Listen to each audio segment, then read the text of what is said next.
Good morning, children. So we are back to the physics class with the chapter of fluids, and let's first recapitulate what we had done last time. We had talked about the pressure, and we have pressure is thrust per unit area. P is equal to F upon A, which implies pressure is directly proportional to force or thrust, and P is inversely proportional to area of cross section. So that means the pressure changes with the application of force, and it is largely dependent upon the area on which the force acts. SI unit of pressure is Pascal, and 1 Pascal is equal to 1 Newton per meter square. I had last time asked you to derive a relationship between the SI unit and the CGS unit of pressure. Well, if you have done, cross check it, and if you haven't done, then copy it. So this is 1 Pascal is equal to 1 Newton per meter square. This means 1 Newton, I hope you remember, is equivalent to 10 to the power of 5 dyne, and 1 meter square is 10 to the power of 4 centimeters square. This will cancel, so it will give me 1 Pascal is equal to 10 dyne per centimeter square. This is the relationship between the SI and the CGS unit of Pascal.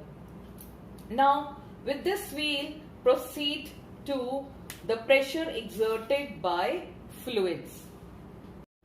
You all have studied the chapter of matter in class 8th, and you know matter, that means solids, liquids and gases, all contain a large number of particles. That is, matter is made up of large number of particles which you call as molecules.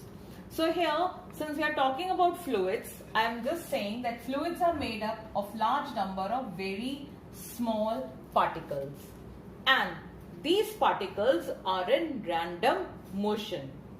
Since they are in random motion, what happens? They bump into one another. They not only bump into one another, they also bump into the walls of any container which holds them. You know, the fluids have to be confined to any container. So they even bump into the walls of any container which holds them.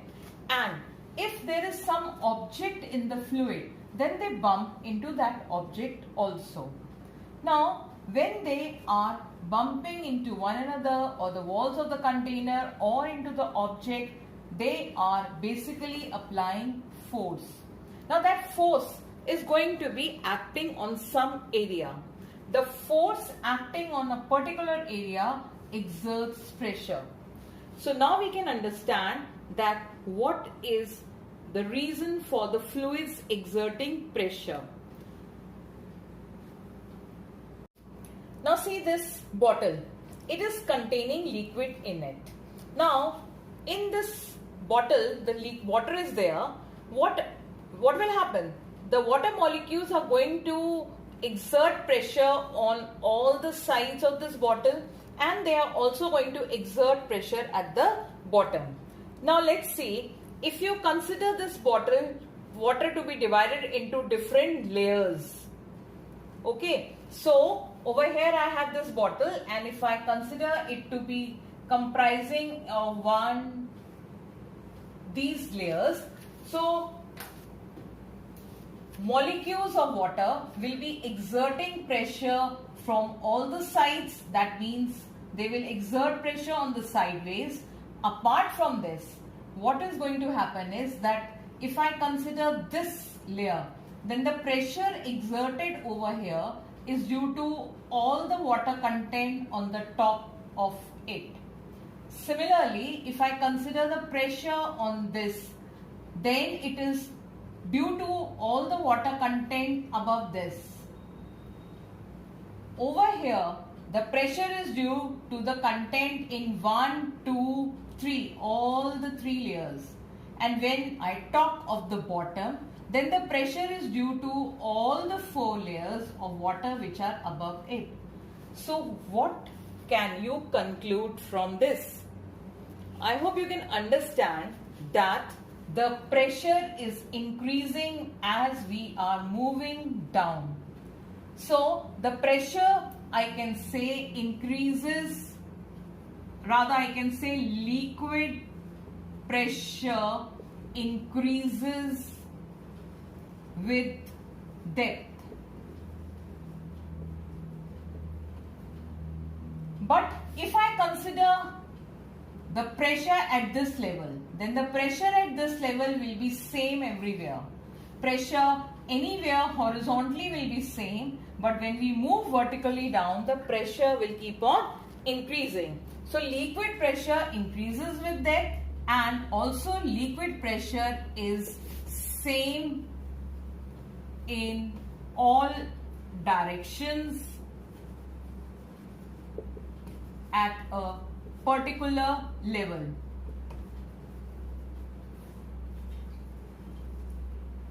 Now I have a small activity being done. Just observe and see, is it verifying what I have told you? Okay, well, we have another activity which will show that the pressure increases with depth. So look at this bottle carefully. We have made 3 holes in this bottle. They are at different levels. And when we pour water into it, you will find out that the water from the bottom hole comes out with a greater pressure. From here it will be lesser, and from here it will be least.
I hope you all must have observed the difference in the intensity of water coming out, which is showing that the pressure at different levels is the same.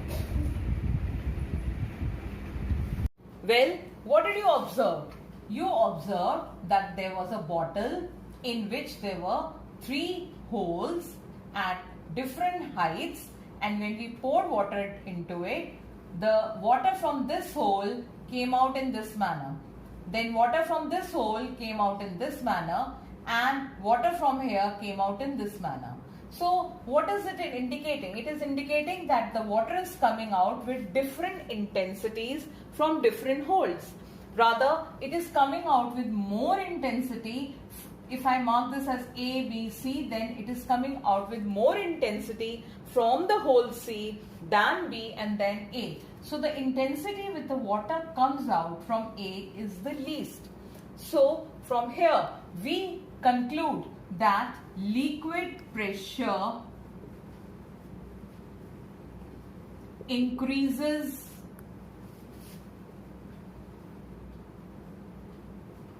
with depth.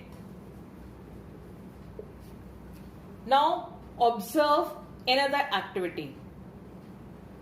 Over here we can easily demonstrate the property of liquid pressure, that liquid pressure is exerted equally in all directions. If you can see this bottle, in this bottle I have already made holes. Can you see? 1, here's the second, third, fourth and the fifth hole. these all the holes you will find that they are at the same level. So what our experiment will be to pour water into this bottle, and you will find that the water is coming out with the same pressure from all the holes. And when you observe that the water is coming out with the same pressure from all the holes, it will verify that liquid pressure is exerted equally in all directions.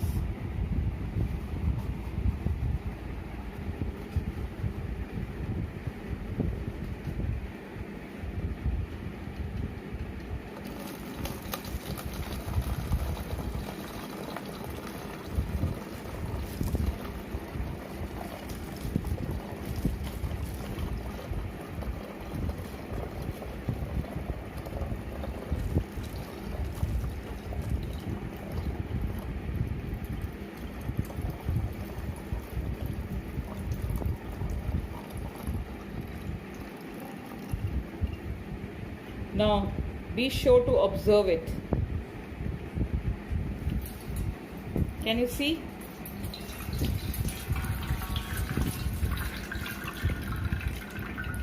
Did you observe that the water was coming out from all the holes with the same pressure, and now since the water has reached this level, the water is not going to come out.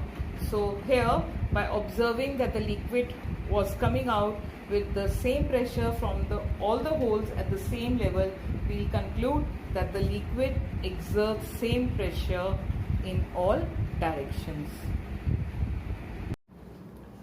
Now, in this particular activity, I hope you observe that the holes that I had made in the bottle were at the same level.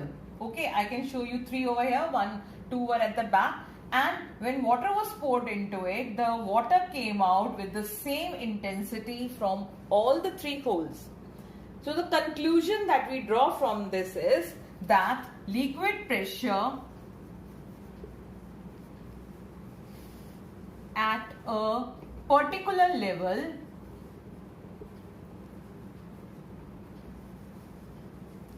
is same in all directions.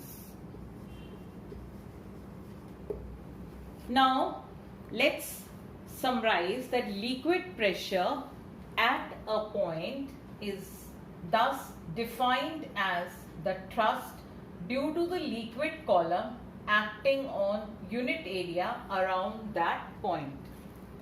Now let's proceed to find how to calculate the liquid pressure inside any fluid. Let's derive an expression for pressure exerted by a liquid column.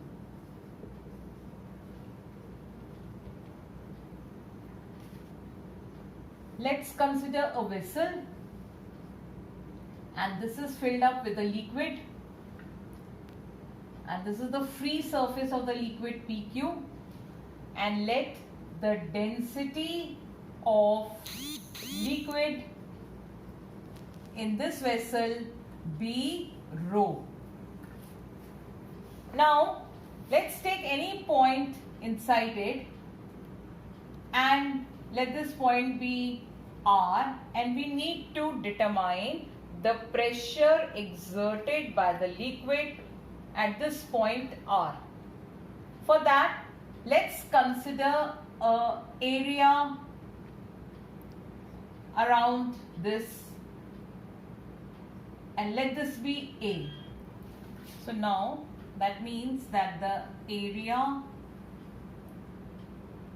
surrounding R, where the pressure is to be calculated,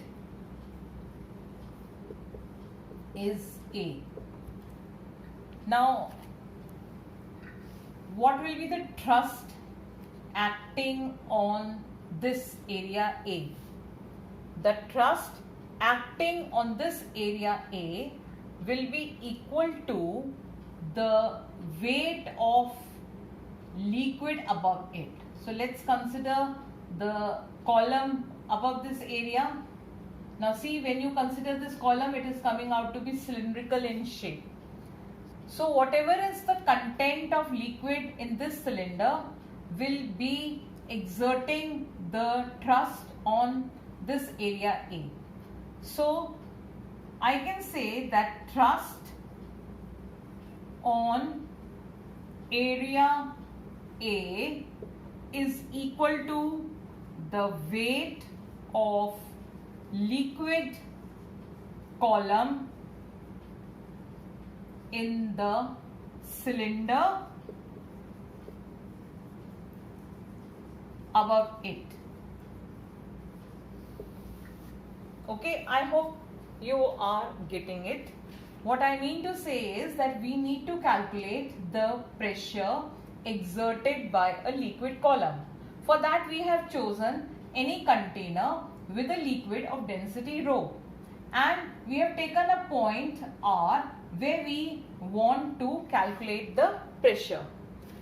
To calculate the pressure at this particular point, we have chosen an area A around it, and we already know the area. So what is the thrust acting on this area will give us the pressure.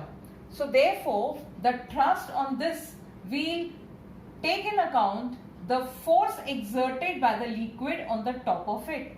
So when we extend it, this is coming out to be of cylindrical shape. That means the thrust on this area A is the weight of the liquid column in this cylinder. Now you all know the weight is given by m into g. So I can say that weight of the liquid column will be equal to the mass of the liquid into g. Mass of the liquid where? In this column. Now mass. Mass, you know, is what? I hope you all remember that you have density is equal to mass upon volume. So this gives you mass is equal to density into volume.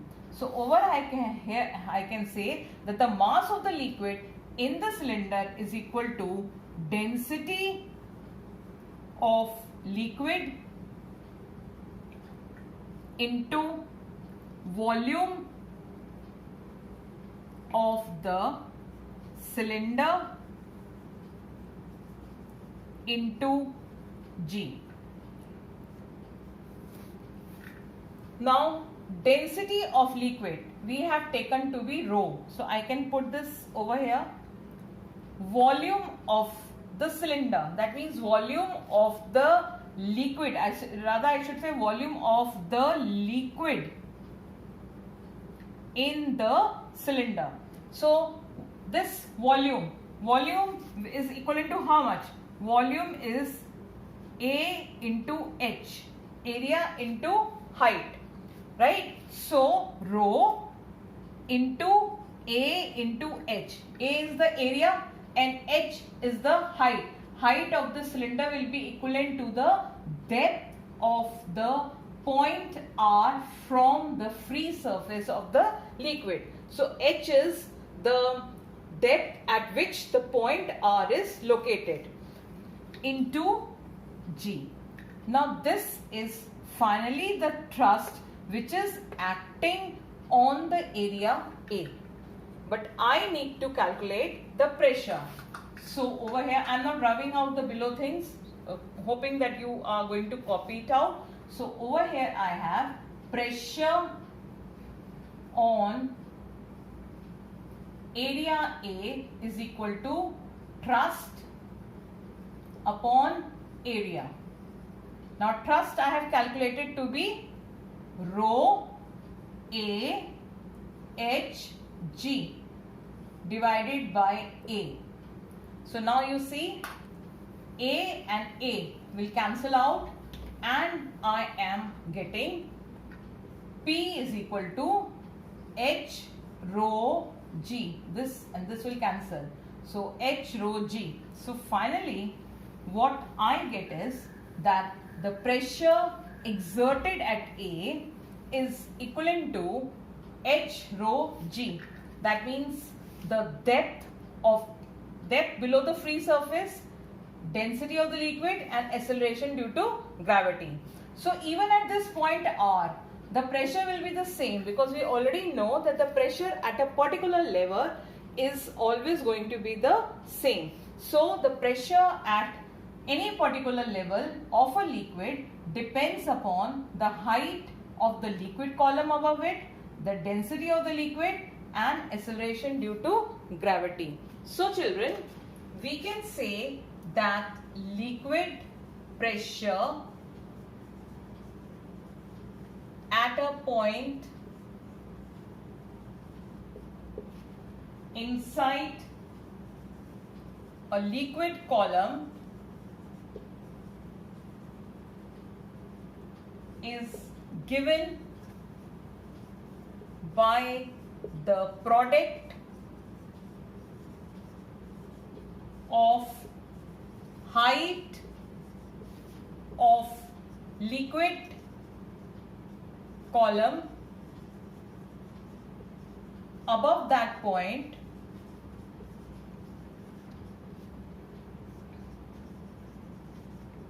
density of liquid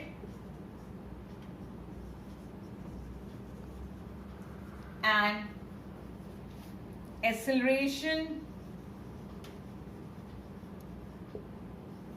due to gravity. So we can conclude also that pressure exerted by liquid is directly proportional to the height of the liquid column. More is the height, more is the pressure, and we had seen in the activity which was involving the flow of water from 3 different holes in that more was the height, more is going to be the pressure. So from here the height was more, so the pressure also was more. P is directly proportional to density. That means more is the density, more will be the pressure exerted. The pressure exerted by water column will be much less than the pressure exerted by mercury column, because the density of mercury is 13.6 gram per centimeter cube, whereas density of water is only 1 gram per centimeter cube. That means density is 13 times heavier than water. So the pressure exerted by mercury will be 13.6 times more than that of water. And this also shows that P is directly proportional to G. So as far as G is concerned, the variation of G will take place only when we move up or we go below the surface of the earth, or we move from pole to equators or equator to poles, then the value of G will change. But in a particular place, like where we do some experiment in the lab, then the value of G will remain constant. So the pressure exerted by the liquid is entirely dependent on the height of the liquid column from the free surface, directly proportional to the density of the liquid, and directly proportional to acceleration due to gravity. Now see, when you want to calculate the pressure exerted by the solids, we were using P is equal to FA. Then it was dependent on the area. But when we found the expression for calculating the pressure exerted by liquids as H rho G. Now, if you observe this formula, what will you conclude? One more thing that you will conclude is that the pressure exerted by liquids is independent of area, isn't it? You don't have any A. If you want to calculate the pressure exerted by solids, you do need the area on which this force is being exerted. But as far as the pressure exerted by the liquids is concerned, then it is independent of the area. So that means if you talk of different tubes, let's say like this, okay, or maybe in this manner, these are three different kinds of vessels, and if you consider the level of liquid, let all these three be filled with water, then these vessels A, B, C, you will observe that have different area at the bottom, isn't it? Area at B is very large, whereas area of C is very less. In spite of this, the pressure exerted by A, B, C, will be same. P is same. Why is it same? It is same because the pressure is only dependent upon height, density and G. I said all these three are filled with water, so density is same. They are over here only, so G is same. And if you observe, then the height of all these three are the same. Can you see? This is the height of the water level. In this. So that means the pressure is the same. So we conclude that the pressure exerted by liquids is independent of not only the area but also the shape of the container. The shape of the container is also not going to affect the pressure exerted by the liquids. Now children, can you see this arrangement? It is having 5 vessels. It can be any number, but the important is that they are of different shapes and sizes, but they are interconnected with each other. Now, if you happen to pour water into any one of them, then you will find that when you pour water into any one of them, all of them will have water in it at the same level, irrespective of the fact that they are narrow or broad or twisted. The water level in all the tubes will be the same. So this basically implies that liquid seeks its own level. And I will try to show you this. In this, I have taken 3 bottles. They happen to be of different shapes and sizes, and I have put them in a box. That means they will be interconnected now from the bottom, and then we will pour water into it. It's easier to put in the middle one, so I am putting, you can put it in any one if you want to try this out.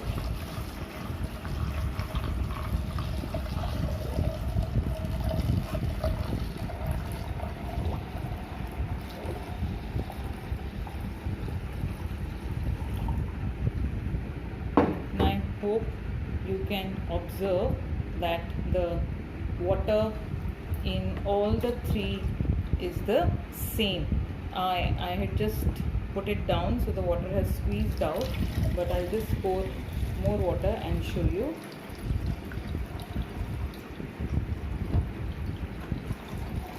See, the water in all the 3 tubes is at the same level, in spite of the fact that this is having a broader area, more circumference. This is having lesser area, and this area is in between, and even the shape is different for this one. So this experiment basically helps us to conclude that liquid seeks its own level. So children, after observing the 3 activities, you could very clearly see that liquid pressure is increasing with depth, and at a particular level the pressure exerted is the same, and you also somehow could manage to conclude from the previous one that liquid seeks its own level. So finally we can sum up the laws of liquid pressure. So here I have the laws of liquid pressure. First, the pressure at a point inside the liquid increases with depth below its free surface. Okay, so more deeper you go inside, more is the pressure acting on you. Then the pressure of a liquid depends upon the density of the liquid. So this we get it from the formula. We did the formula, we had derived the expression for calculating the pressure as H rho G. Rho was the density, so the pressure of a liquid depends upon the density of the liquid. So when you have different liquids, they will be exerting different pressures. Then thirdly, liquid pressure at all points in a horizontal plane is actually exactly the same. That means that at a particular level, this activity number 2, at a particular level, the pressure is the same. So basically, if this is kind of a swimming pool, and if you keep going down the swimming pool, then the pressure exerted on you will continuously increase. But if in a swimming pool you move only horizontally, then the pressure acting on you will not change. Then a liquid exerts equal pressure in all directions at a depth. So if you are at a particular depth, the pressure acting on you from all directions is going to be the same. Fifth, the pressure inside a liquid does not depend upon shape and size of the container or area on which it acts. So this again comes from the formula P is equal to H rho G, where you get to know that the pressure exerted by a fluid or a liquid will depend only on the height of the liquid column, density of the liquid, and acceleration due to gravity. Finally, liquid seeks its own level. So these are the 6 laws of liquid pressure which you need to know. With this, we'll end up today's class. I am posting 4 numericals which you start doing just now after giving your attendance in the Google form by answering those questions also. And in the evening, I will post the answers. All should do it yourself, but after I post the answers, you will cross-check the answers but I should get an assignment today itself with question and answers both. That means you should write the questions as well as the answers and post the assignment today itself. This will carry marks also.